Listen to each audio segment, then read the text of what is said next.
Bonsoir à chacun et chacune. Nous sommes donc dans le troisième type d'orgueil qui nous afflige et qui peut nous perturber quand nous cherchons Dieu dans notre vie spirituelle. Que le Saint-Nom divin, béni soit-il, nous guide, nous dirige et nous éveille pour le bien de tous les êtres. Il y a 2 jours, nous avons vu que les remords et les regrets étaient un poison de l'âme, dans l'âme, puisque c'était un doute de Dieu, qui exprimait un doute du divin, de son existence. Et puis nous avons vu hier la colère qui était une révolte contre Dieu, une incompréhension de sa justice, une incompréhension de sa volonté. Ce soir, j'aimerais vous parler de l'inquiétude ou l'anxiété, qui exprime l'inquiétude sur la providence du divin. On peut très bien croire que Dieu existe, qu'il a une volonté, qu'il a tout créé, et que il est bienveillant, mais on n'est pas forcément clair avec le fait qu'il est providentiel. Qu'est-ce que ça veut dire, ça? Quelqu'un qui est inquiet, c'est quelqu'un qui n'est pas sûr et certain que ce qu'elle doit avoir, elle pourra l'avoir. Elle craint, cette personne-là, de ne pas arriver à ce qu'elle aimerait arriver. Elle n'est pas sûre et certaine de la providence divine, que Dieu, en quelque sorte, a tout bien prévu pour elle.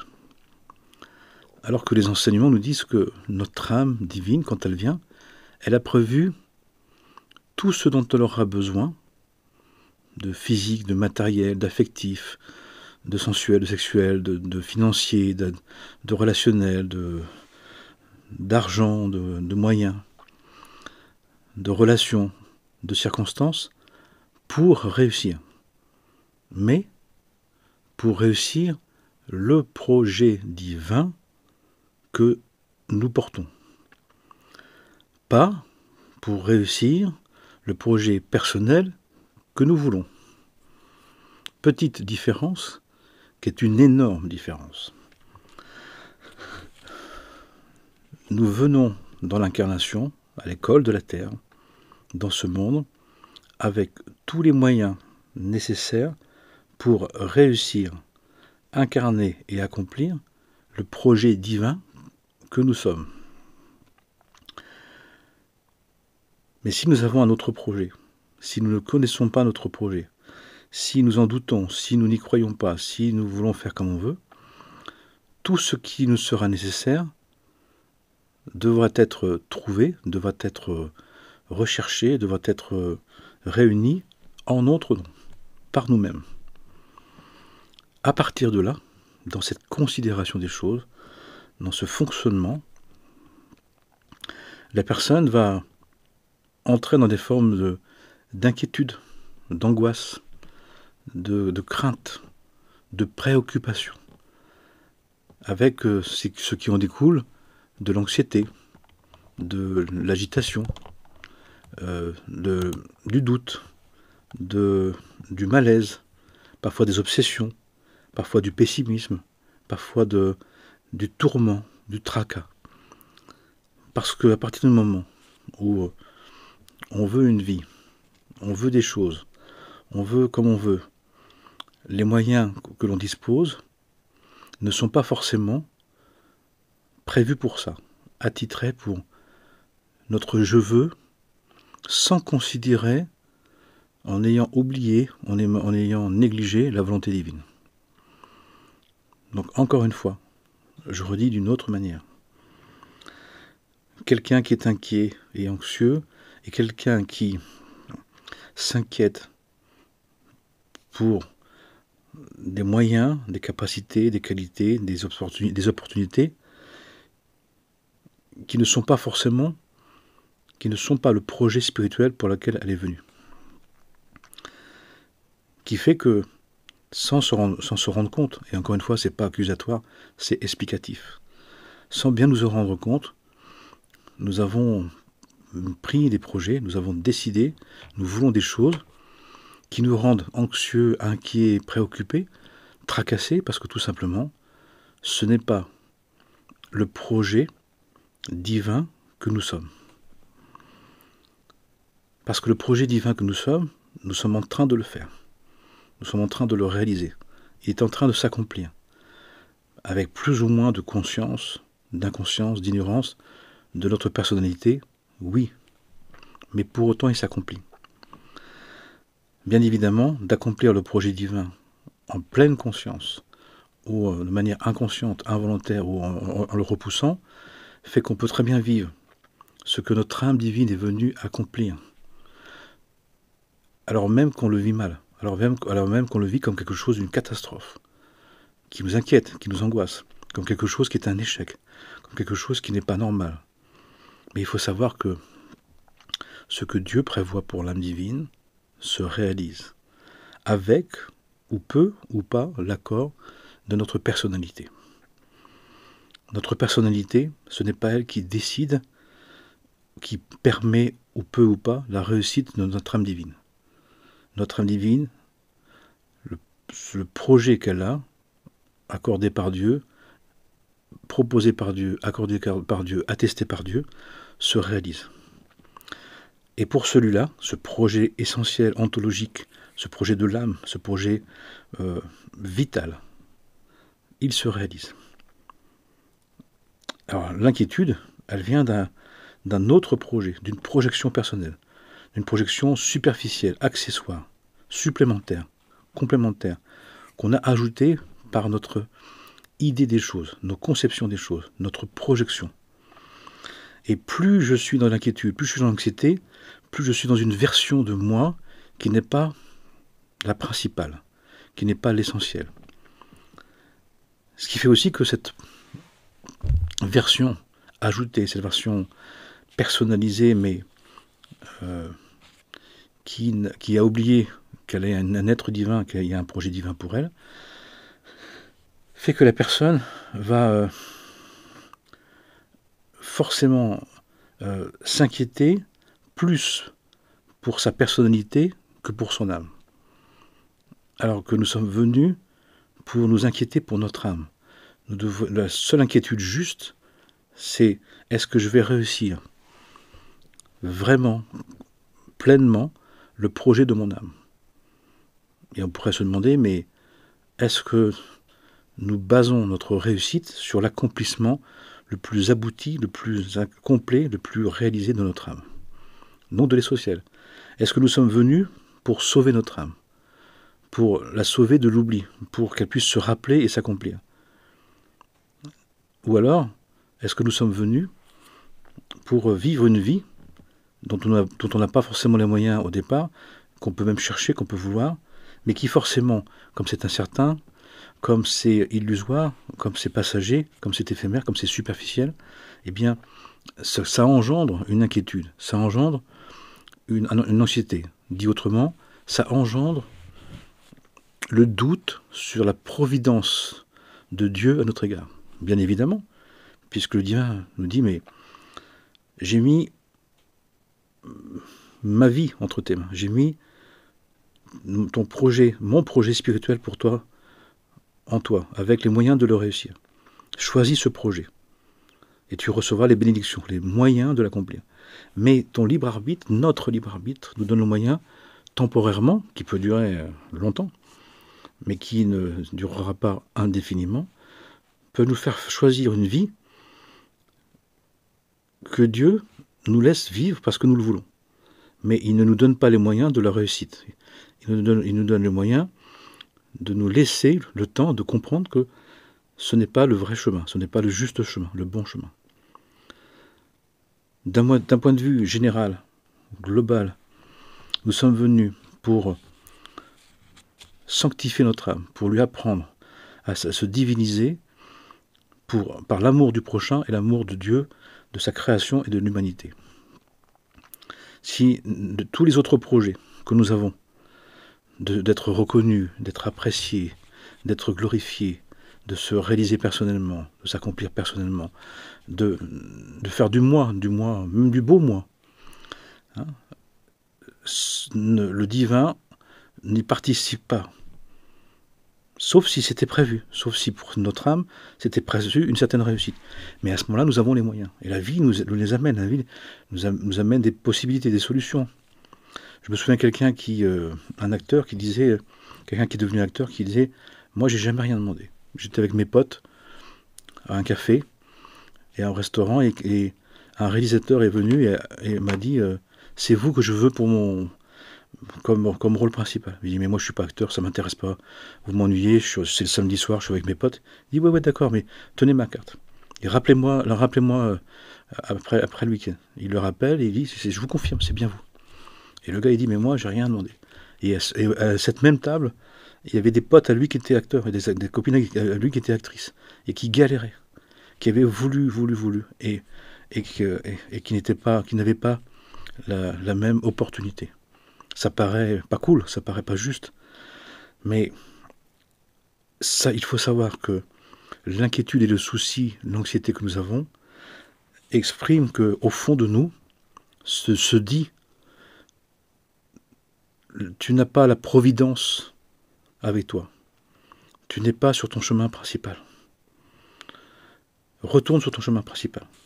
Le chemin principal, le chemin essentiel, vital, profond, c'est un chemin qui se fait avec une intensité, avec un engagement, mais même si le but est de se diviniser, de se sanctifier, de s'accomplir, le chemin est un chemin de bienheureux et de bienheureuse, de complétude. Même l'effort est bienheureux, même l'épreuve est bienheureux. Il y a une réjouissance à faire des efforts, à méditer, à étudier, à méditer la parole, à prier, à servir. Il y a quelque chose qui fait qu'il n'y a pas d'inquiétude ou de souci du monde, mais il y a une inquiétude et un souci de vraiment bien faire, de se parfaire. Quand on est sur son chemin principal, on remplace l'inquiétude par une envie de bien faire, de bien servir, de bien être un bon disciple et un bon serviteur.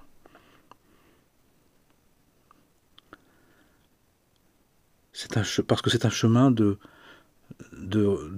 retour vers Dieu, de revenir vers le divin pour s'accomplir, qui fait qu'on n'est plus dans la peur, on n'est plus dans l'inquiétude, mais dans l'anxiété, mais on est dans l'envie de se perfectionner, l'envie de s'améliorer, l'envie de se réaliser.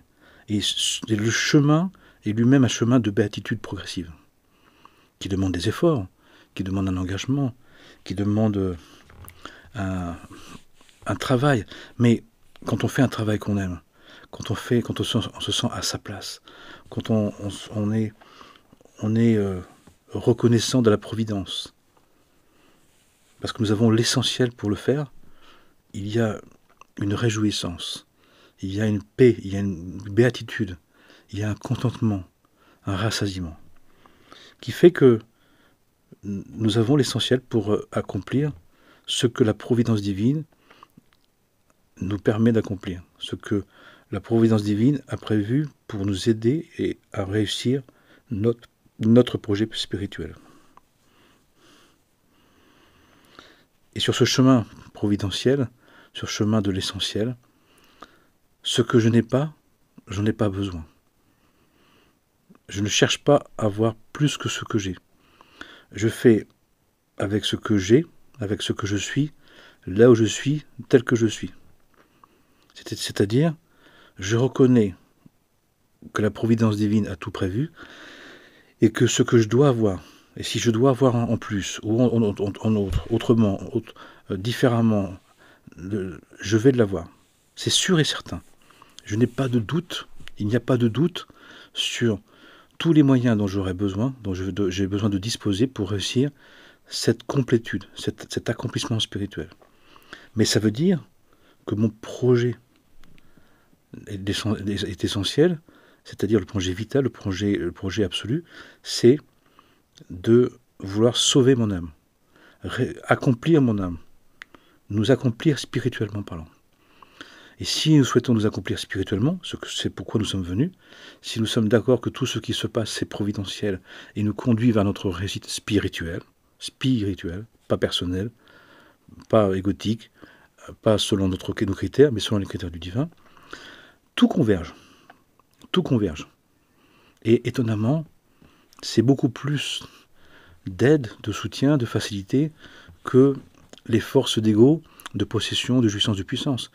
C'est tout le chemin est fait pour nous aider. Il y a des facilités, il y a des aides, il y a des soulagements, on reçoit des bénédictions. Parce que l'amour du prochain fait qu'on est béni. L'amour de Dieu fait qu'on reçoit ses bénédictions. L'amour de l'humanité, la création, fait la même chose. Qui fait que, finalement, on s'aperçoit que quand on a le projet essentiel, le projet principal, le projet profond, le projet pour lequel on est venu, d'apprendre à servir le divin, en aimant son prochain comme soi-même, et en aimant Dieu de tout son corps, de son être, toute sa conscience, toute sa force, toute sa vie, on a tous les moyens pour le réussir. Mais ça ne fait pas la vie que notre ego, que notre personnalité voulait avoir, qui demandait une reconnaissance du monde, qui demandait dans le regard des autres, dans le regard du monde, d'avoir une valeur, d'avoir du poids, d'avoir de la consistance, de la réalisation, de l'importance. Donc c'est très différent. Et donc, à vrai dire, c'est très simple, mais très rigoureux. Si je veux plaire au monde plus qu'à Dieu, j'engendre de l'inquiétude et de l'anxiété. Et ça peut être, et aussi dans l'inquiétude, il y a le côté, ça engendre aussi le côté plaintif, et le côté aussi paresseux, qui est aussi une manière de voir que la personne, elle est inquiète et anxieuse parce que finalement, elle veut réussir selon le monde, devant les autres, mais aussi son monde, son idée des choses, pas la volonté divine. C'est pas forcément volontaire, mais c'est pas conscient, mais c'est quand même comme ça. L'antidote à ça, c'est de dire je suis venu pour accomplir mon âme divine, mon projet divin. Et Dieu m'a donné tous les moyens de l'accomplir. De m'accomplir spirituellement, c'est d'aimer mon prochain, d'aimer la création, d'aimer l'humanité, d'aimer Dieu de tout mon être, qui fait que je fais la promotion à ma manière, comme je peux, avec qui je suis, qui je peux être, avec ma constitution physique, avec mon tempérament, avec mon caractère, avec mes moyens. Je fais tout le possible pour faire le bon, le bien, le beau, le juste, le noble, à ma manière.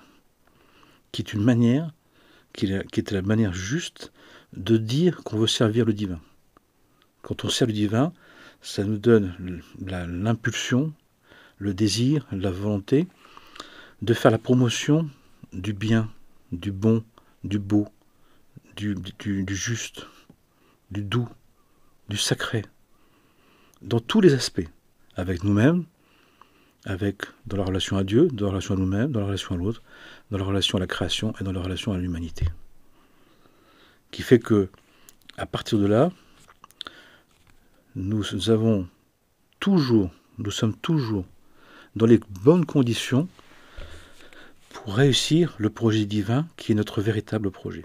Nous n'aurons jamais suffisamment de moyens de réussir le projet personnel, égotique, égocentrique, qui est le projet superficiel, le projet accessoire, le projet temporaire, celui comme le fils prodigue qui demande son héritage et qui veut faire à sa manière, celui qui veut faire sans Dieu, sans la providence divine. Ça fait partie du travail spirituel, ça fait partie de l'apprentissage que nous avons besoin du divin, donc de reconnaître qu'il existe, que sa volonté est juste, que sa justice est absolue, et qu'il est providentiel. C'est-à-dire, providentiel, il nous donne le moyen, il a prévu tous les moyens de notre réussite. Donc, ça veut dire ça, que si nous voulons réussir le projet divin qui est le nôtre, pour lequel nous sommes venus, il faut savoir que nous disposons exactement de tous les moyens nécessaires. Et plus la personne est un être divin qui a une dimension, une envergure incroyable, une dimension supérieure, une dimension de grandeur d'âme, plus la providence limite les quantités. plus la providence lui donne l'essentiel. Petit budget, petit moyen, petite capacité, petit moyen financier, mais pour qu'elle en fasse des grandes choses, pour qu'elle montre dans ces circonstances sa foi en Dieu, sa confiance en la vie, sa capacité de prendre soin dans des grandes limites, dans des grandes situations de restriction, de limitation.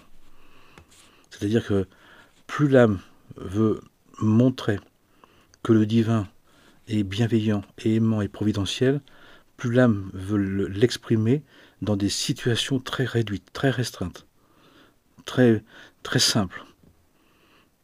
Ce qui fait qu'il y a des personnes qui, sans le savoir, qui ne savent pas qu'elles sont dans des circonstances de grandes limitations, de grandes difficultés, de grandes limites, parce que leur âme, leur être divin, leur projet divin, est de montrer, de servir le divin et de faire du beau, du bien, du bon, du vrai, du juste, du noble, dans des circonstances très limitées.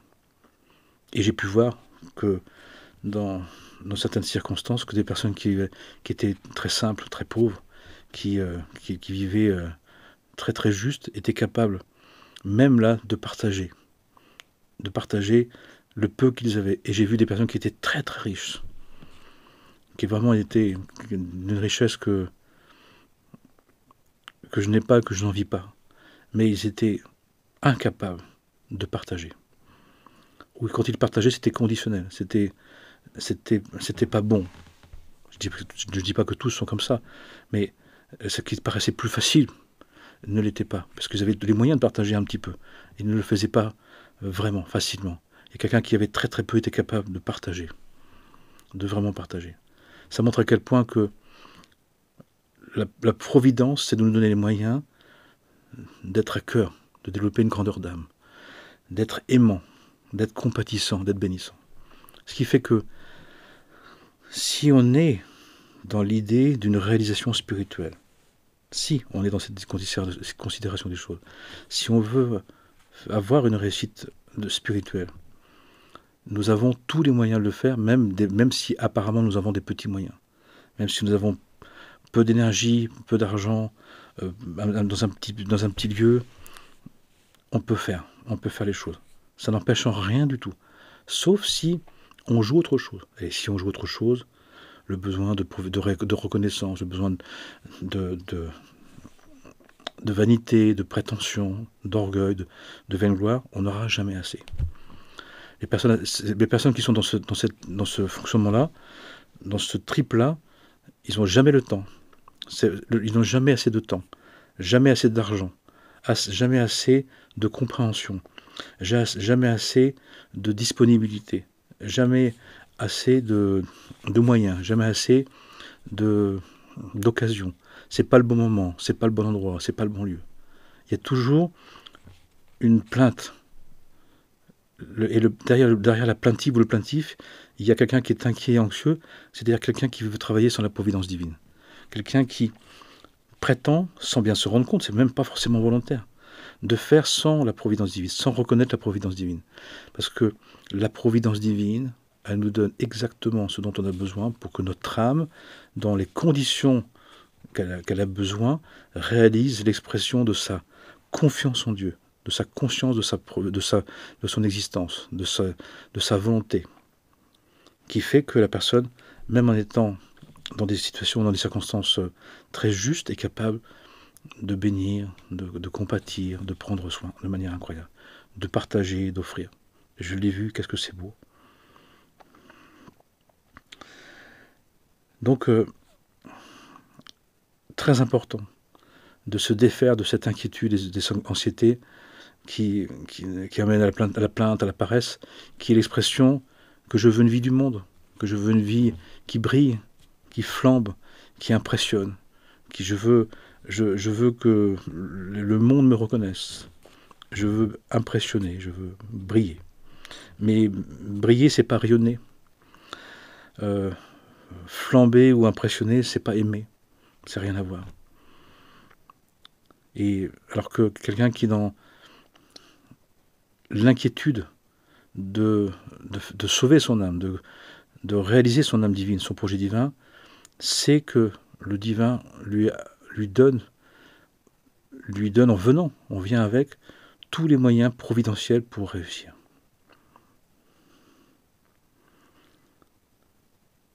Puissions-nous l'envisager, puissions-nous le vouloir, puissions-nous en prendre conscience, surtout si on est dans une situation où la vie nous a ôté justement ce faux semblant, ce superficiel, cet accessoire, grâce à Dieu, béni soit Dieu.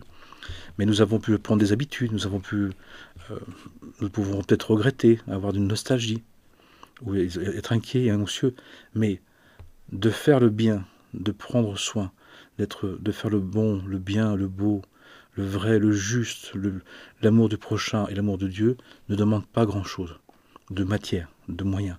Elle demande une intention pure, une intention volontaire, une intention consciente, un vouloir fort et intense, le projet de l'âme divine. Je veux aimer mon prochain, je veux aimer Dieu, je veux aimer sa création, son humanité dans les conditions de ma vie. Parce que c'est mon âme qui l'a choisi. Je suis un être divin qui peut vivre dans des conditions que je vis. Ce que je vis déjà, ce que je suis déjà, ce que je peux vivre, ce que je peux avoir, ce que je peux être, ce sont les conditions idéales, providentielles, pour montrer ma foi en Dieu, ma confiance en Dieu, et mon envie d'aimer mon prochain, d'aimer la vie, d'aimer Dieu, et donc d'aimer sa création et son humanité. Puissions-nous en avoir envie, puissions-nous se hisser à cette dimension-là, et si nous y sommes déjà, et que, soyez bénis, et amplifions, grandissons, augmentons, pour aider notre humanité, pour la soulager, pour la bénir, et pour préparer ces temps messianiques nous disent de manière qui arrivent, nous dit-on, béni soit-il, pour justement que ça soit beaucoup plus facile. En attendant,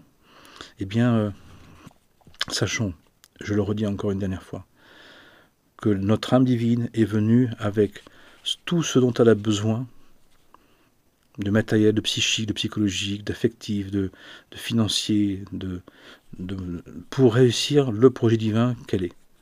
Pas pour les autres, pas pour tout le reste.